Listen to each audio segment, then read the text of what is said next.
मिसाइलों की वजह से ही ईरान टिका हुआ है, या ईरान का प्लान नंबर 2 तैयार है? क्या लगता है हमें इसको लेकर? देखिए सृष्टि, जो रॉकेट्स ईरान अभी दाग रहा है अमेरिकी फौजी अड्डों पर, इजराइल पर और गल्फ देशों में, वो आज के बने नहीं है। हाँ, ईरान पिछले 25 सालों से रॉकेट प्रोडक्शन में लगा हुआ है और औसतन एक रॉकेट, अगर मान लीजिए 3 महीने में एक रॉकेट बन के तैयार होता है, तो पिछले 25 सालों में कितने रॉकेट बने होंगे वो हिसाब कर लीजिए। दूसरा, सीन में अब रशिया और चाइना को ले आइए। जितने भी रॉ मटेरियल हैं रॉकेट बनाने के लिए, ड्रोन्स बनाने के लिए, वो सारा रॉ मटेरियल रशिया और चाइना पिछले दरवाजे से ईरान को पिछले कई सालों से सप्लाई कर रहे हैं। अगर क्रूड की बात करें तो पूरी दुनिया में चाइना सबसे बड़ा कंज्यूमर है ईरानी क्रूड का, रशिया बहुत बड़ा कंज्यूमर है।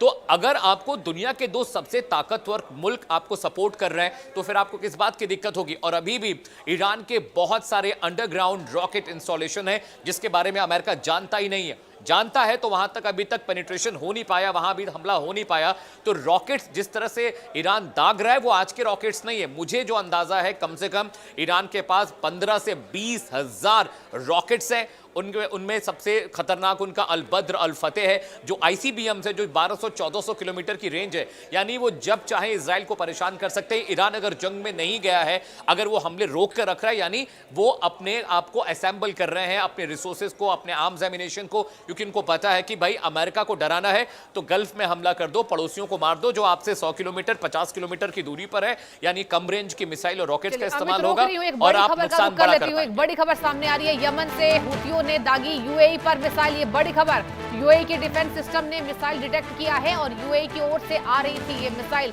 देखिए, दुबई में इसको लेकर अलर्ट जारी है और इस बीच ये बड़ी जानकारी, यूएई के डिफेंस सिस्टम ने इसे इंटरसेप्ट किया है। यमन से हुतियों ने दागी है यूएई पर मिसाइल। इस बात का क्लियरेंस सामने आ रहा है, जहां मिसाइल अटैक को लेकर दुबई में अलर्ट जारी किया गया है। यूएई के डिफेंस सिस्टम ने मिसाइल डिटेक्ट किया है। यमन से हुतियों ने दागी यूएई पर मिसाइल, यानी कि कुल मिलाकर, जैसा देखिए मेरे संवाददाता अमित भी लगातार जानकारी दे रहे थे कि कहीं ना कहीं तैयारी पहले की है और जाहिर सी बात है आसपास से अटैक करने से अमेरिका हो सकता है पीछे हटे, लेकिन अमेरिका के राष्ट्रपति डोनाल्ड ट्रंप इसको लेकर सख्त हैं और आज ही उन्होंने बड़ा बयान दिया है स्ट्रेट ऑफ हॉर्मुज को लेकर कि जहाजों की आवाजाही जो है वो स्थिर है और स्ट्रेट ऑफ हॉर्मुज में ईरान का दबदबा नहीं है। अमित लगातार देखिए न्यूज रूम से इस बड़ी खबर पर बने हुए। अमित, देखिए आप ठीक ही कह रहे थे, कहीं ना कहीं हुतियों ने ये मिसाइल दागे हैं और इस बात को क्लियर कर दिया गया है।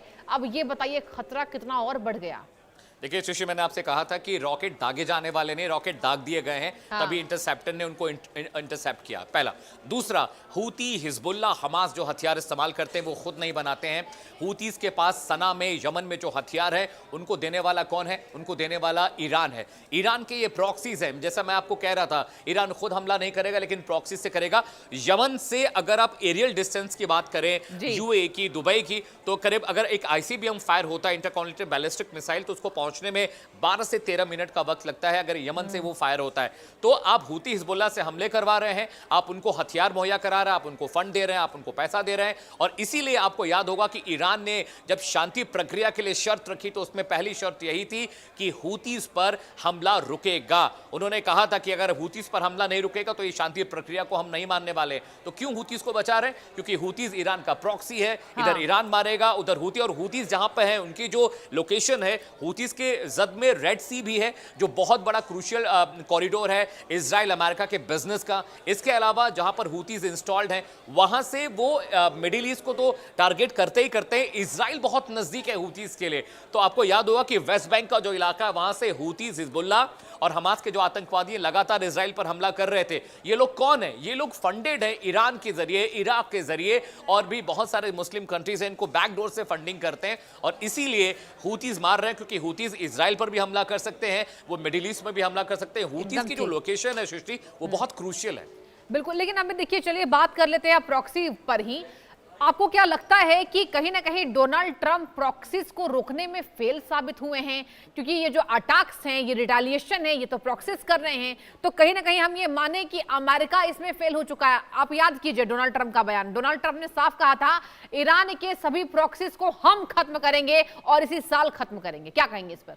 देखिए सृष्टि, अमेरिका ईरान के साथ नेगोशिएशन में फेल हुआ है, हाँ। प्रॉक्सीज को मारने में नहीं। हाँ। आपको पता है कि जब इजराइल ने यमन वगैरह पर हमला किया था तो बड़े पैमाने पर प्रॉक्सीज हूती हिजबुल्लाह को बहुत नुकसान पहुंचा था, चाहे वो वेस्ट बैंक का इलाका हो चाहे यमन का इलाका हो। तो नेगोशिएशन में फेल हुए डोनाल्ड ट्रंप ईरान के साथ। प्रॉक्सीज को मारना ना तो इजराइल के लिए बहुत बड़ी बात है ना तो अमेरिका के लिए। 4 B-2 बॉम्बर्स 3 घंटे में पूरे यमन को साफ कर सकते हैं, पूरे हूती हिजबुल्लाह को साफ कर सकते हैं। ये सिर्फ नब्ज इसलिए पकड़ी गई है क्योंकि हॉर्मुज स्ट्रेट लॉक किया है ईरान ने। इस वजह से इजराइल के हमले भी थोड़े रुके हैं अमेरिका के कहने पर कि भाई थोड़ा सा थम जाओ, थोड़ा रुक जाओ, क्योंकि अगर हमने प्रॉक्सीज पर हमला शुरू कर दिया तो मजबूरन ईरान हॉर्मुज स्ट्रेट को लॉक कर देगा। तो जो थोड़ा बहुत क्रूड सप्लाई आ जा रही है दुनिया के अलग अलग खित्तों में, अलग अलग हिस्सों में, वो भी रुक जाएगी। प्रॉक्सीज को मारना अमेरिका इजराइल के लिए कोई बहुत मुश्किल बात नहीं है। आपको याद होगा इससे पहले भी हूतीज पर जब हमला इजराइल ने किया था तो दुनिया भर के जो मुस्लिम कंट्रीज हैं जो इनको फंड करते हैं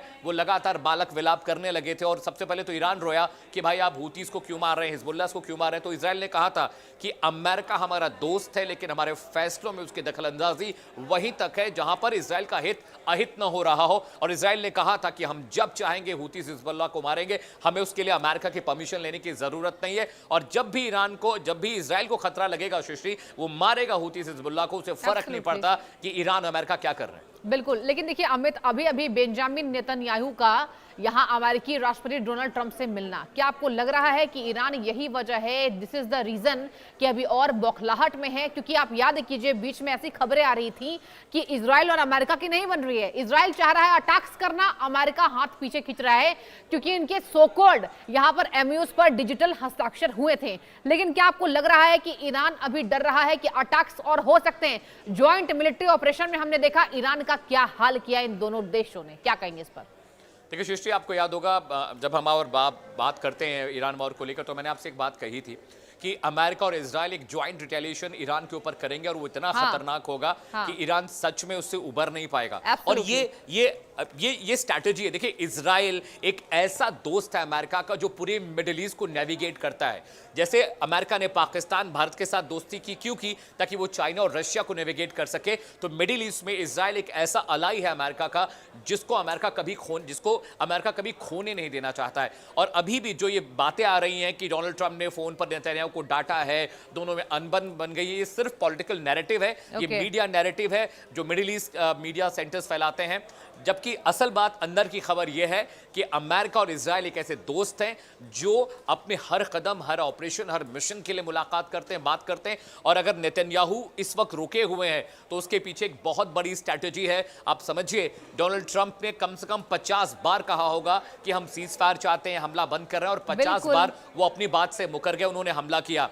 आपको याद होगा पिछले साल जब B-2 बॉम्बर ने अटैक किया था, आज सुबह डोनाल्ड ट्रंप कह रहे हैं कि हम इजराइल और ईरान को एक टेबल पर लाएंगे, बातचीत करेंगे। और दूसरी सुबह अमेरिका ने B-2 बॉम्बर से इस्फहान, नतांज, तेहरान के बहुत सारे इलाकों में देखने वाली बात होगी कि आज का रिटेलिएशन क्या कुछ जंग को नई मोड़ देता है। बहुत शुक्रिया जानकारी पर जुड़ने के लिए और तमाम साझा करने के लिए। और वक्त एक ब्रेक का, देखते रहिए इंडिया न्यूज।